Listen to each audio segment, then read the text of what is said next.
This is a bright red azalea. And down here we also have a fuchsia. It's an upright fuchsia, and they grow wild over in Ireland. So I put some in here. I also transplanted a whole bunch of violas and pansies this week to try and get them started to grow up along the path.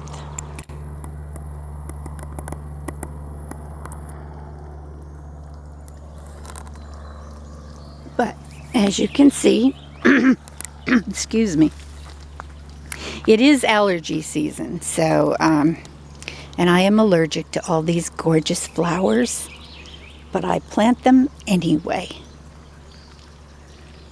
And this is kind of a combination of mint, azaleas, anemones, and this is unusual.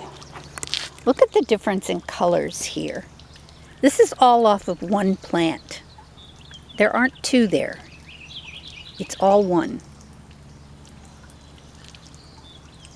And then next to it, I have some lupin. Oh, and it looks like I've got something that is enjoying the leaves on this.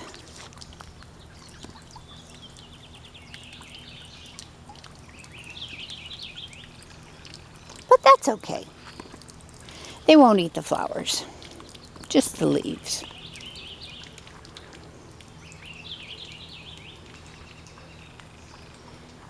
And this is a blue lace cap hydrangea, and it has variegated leaves. And this one is very slow this year to leaf out. It did not like our cold temperatures.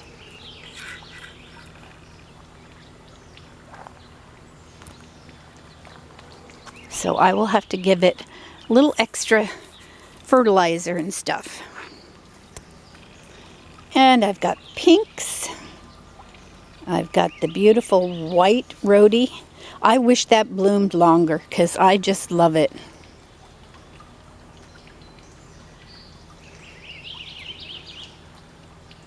And Shasta daisies. That's that big green. And then this was called a rock cress in the white. More dianthus. And those will be coral colored when they come out.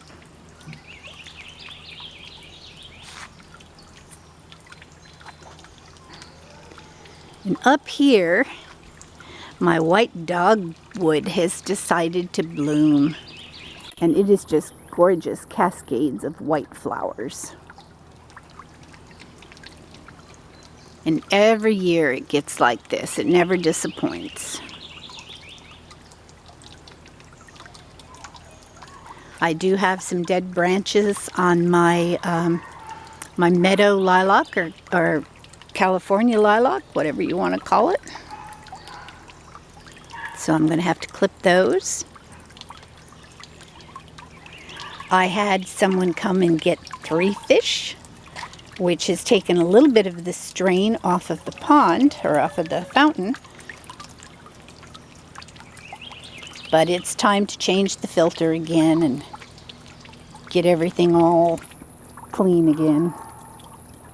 I've been doing that about once a week now because of the pollen. It's not so much an algae buildup as it is the pollen that collects in there.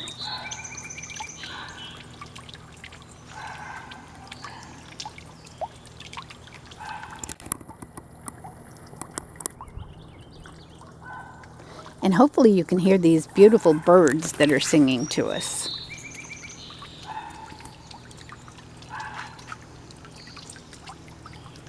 And in this fountain I have cattails. Those are the real tall ones. And those we picked up alongside the road. I have the water iris, which will be purple. And I've got water hyacinths.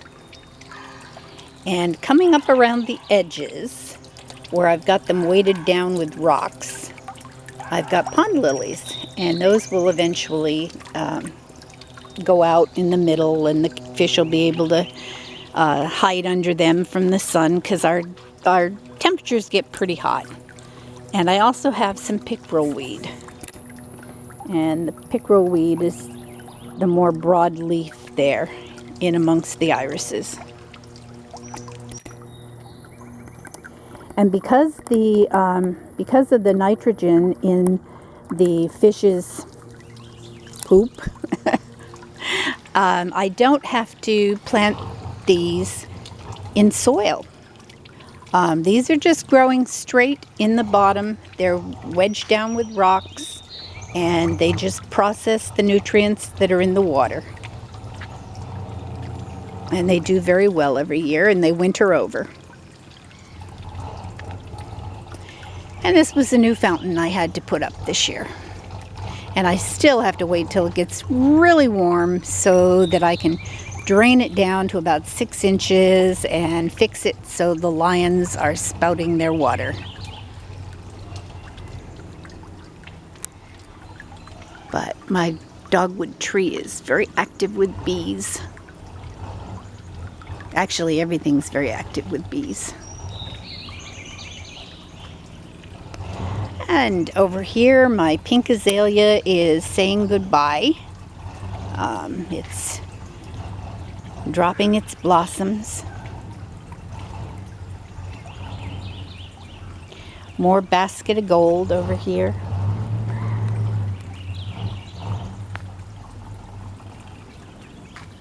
My hostas are finally blooming out, or finally leafing out.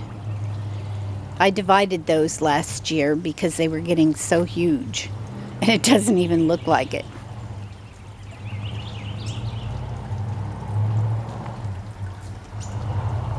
And this is the pond area, and I like to sit out here because I get to watch the birds bathe, and there are chickadees that are nesting in this bird box right there.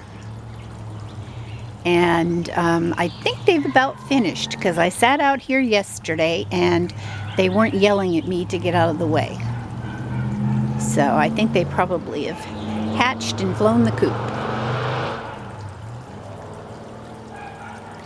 And I don't think you can see it very well because of the sun taking these the wrong time of day. But my rambling rose is a yellow rambling rose, and it has blossoms all over it. And after it's finished blooming, I will cut the top back and make it look like an umbrella shape. And then it provides protection from the hot sun. You can sit here on the chairs and not get roasted.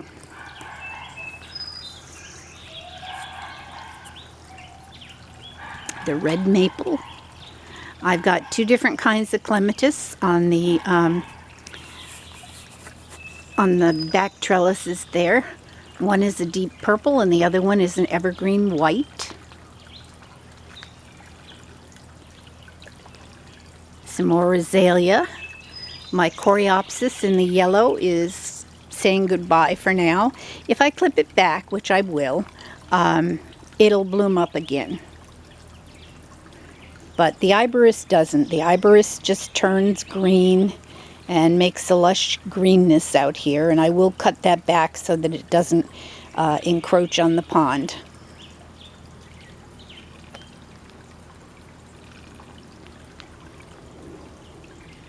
And this area here is sadly missing a beautiful Lavender that didn't make it this year.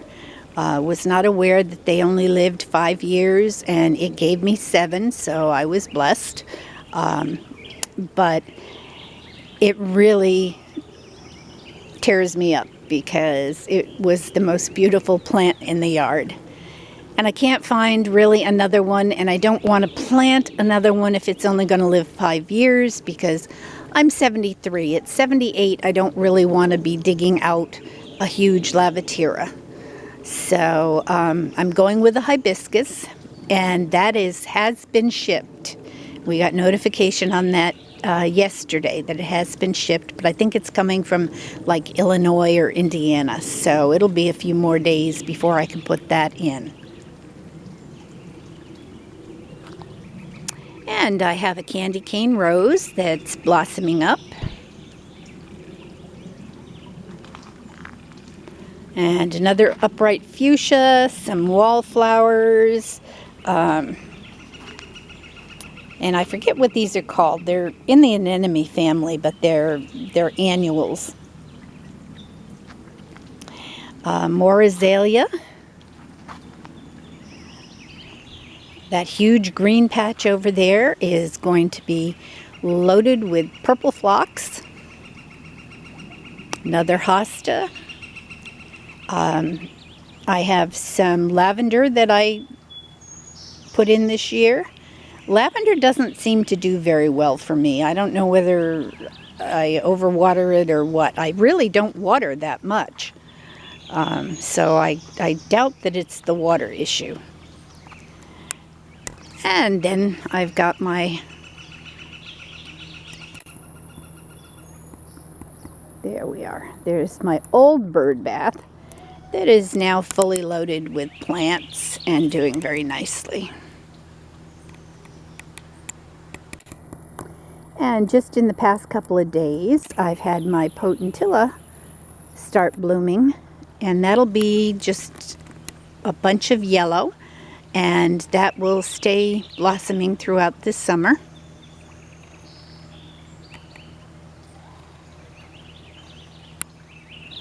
I have a tree ivy that is not liking the colder nights, so that may have to be popped out and brought into the house.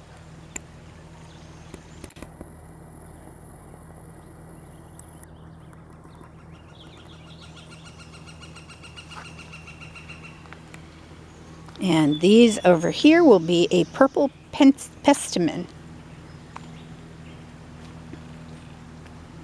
My heliobore is about ready to be clipped,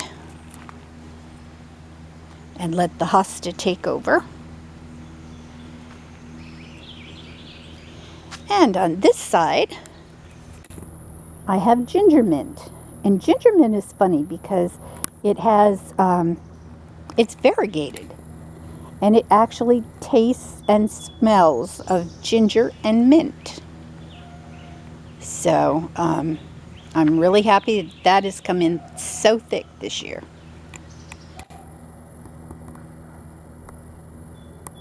And I do have someone that wants some. And that red plant down there is a red hydrangea that my son got me for Mother's Day. And of course it was forced, so it won't be blooming at this time next year. But it does say that it's a continuous bloom. So I'm anxious to see if it reblooms again this summer. And if it stays red, or if the pH in our soil is going to change it to purple or blue. And on the other side of the path, we've got the bronze 9 bark and some red anemones and some more of the phlox and Japanese pyrus, and then back to the white rhododendron. And I have a different type of Japanese pyrus right here. This one is not variegated. The one on the other side of the path is variegated.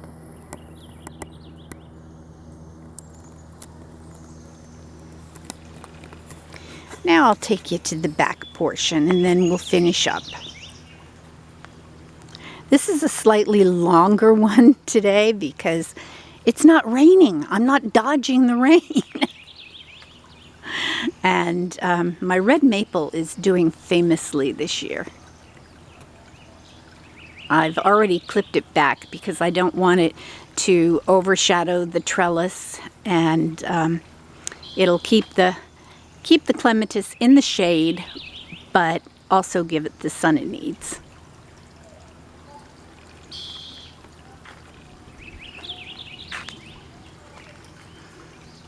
And this is a climbing yellow rose, and I clipped this thing back 2-3 times during the season. And it just keeps going for the sky.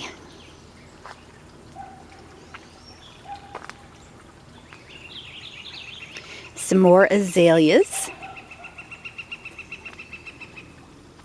Lilies and pansies. Some liatris that I transplanted from out front. And this Lacy Red Maple. I think I'm going to let the green come through this year and just see if it turns red eventually.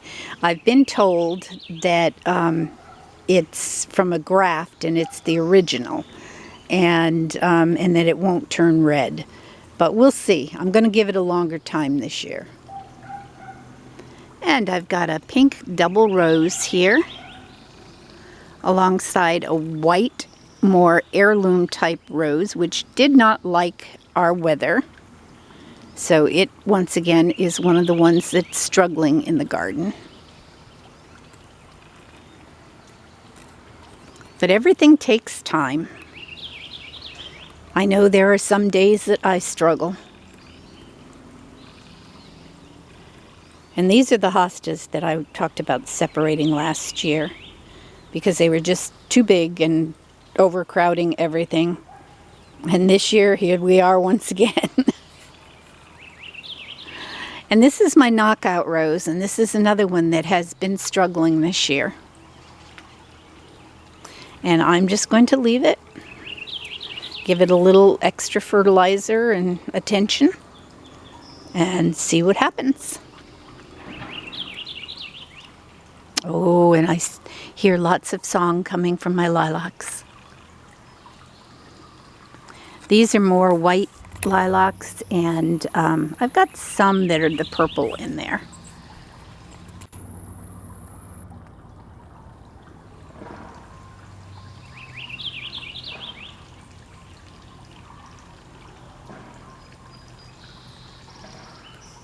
And I can finally see my neighbor's maple on the other side. She left that in a pot for about 3 years and didn't even water it. So every time I came out to water my backyard, I would water her her maple, because I didn't want it to die. And then she finally got somebody to plant it for her. And there used to be a great big blackberry bush back there.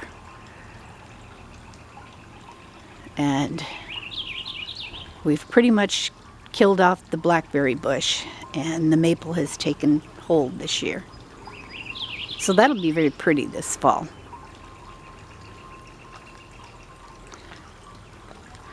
And back here I've got a whole bunch of things. I've got the butterfly bush. I've got Japanese pyrrhus. I've got holly, a pussy willow bush, some arborvitae. I also have some kiwis along the fence that have never produced anything. And my rhubarb is coming along nicely. We already had one serving of it the other night.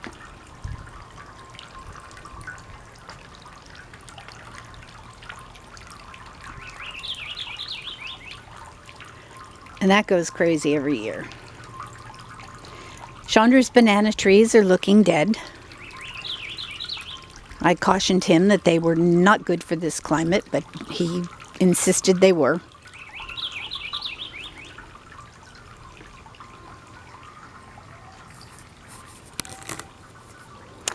And I've got a bed here that is just waiting for my special strawberries. Uh-oh. And either the kids threw the glasses over the fence, or I have sunglasses growing in my garden. Ah! Could very well be that Dipper has brought them to me, because I see a crayon down there too. My crow likes to bring me presents. And there is a Crayola crayon down there. Oops. Get it in focus here. Anyway. I have in the back here a plant that's struggling. I planted an elderberry that I got at the farmer's market about 4 or 5 years ago, and it never took. But it now has leaves coming up, so who knows what it's doing.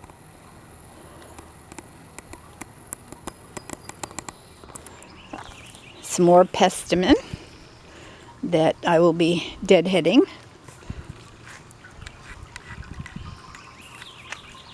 But this little area I call the nook. It kind of is the back patio, and I did the flagstone last year, and it really needs some more gravel trucked in, but I'm not going to do it. I've got peas and hostas growing here, and I may have to take a string and attach the peas to the back fence. That way, if they go over the back fence, Nancy can pick them and have some snap peas, and I can pick them from this side. But because she has the sun on her side, she'll be picking more than I will, probably.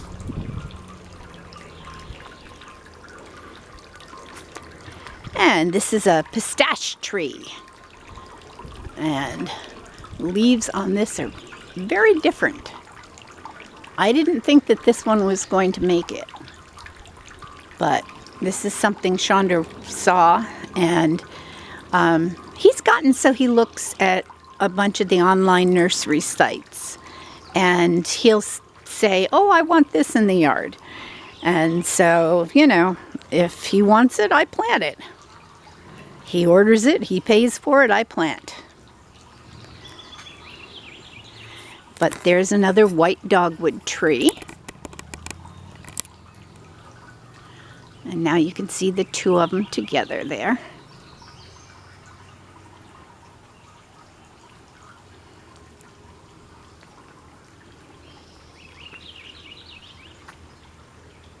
Oh, and I forgot to turn my hose off.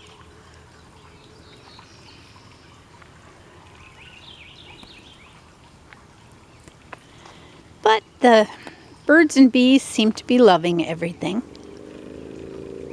And that's my more natural area. I have a blueberry bush that I planted back there. I've got daylilies. There's red currants and princess spirea, phlox, a hydrangea, lemon balm. So it's got a little bit of everything back there. And these here will be red roses.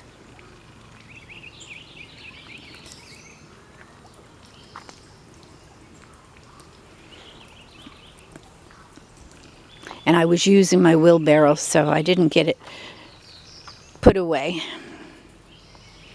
And I divided this hosta up a little bit and that's the kind that I put out front that I have to get water on tonight.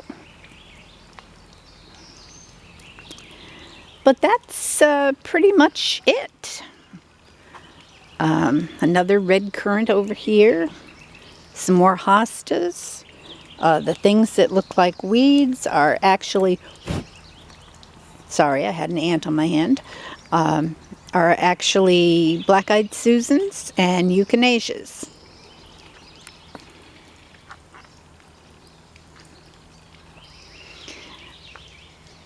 And another crimson heuchera or coral bell. Another hydrangea. Lots of columbine back there. Oh, and I'm flashing battery, so I've been talking too long.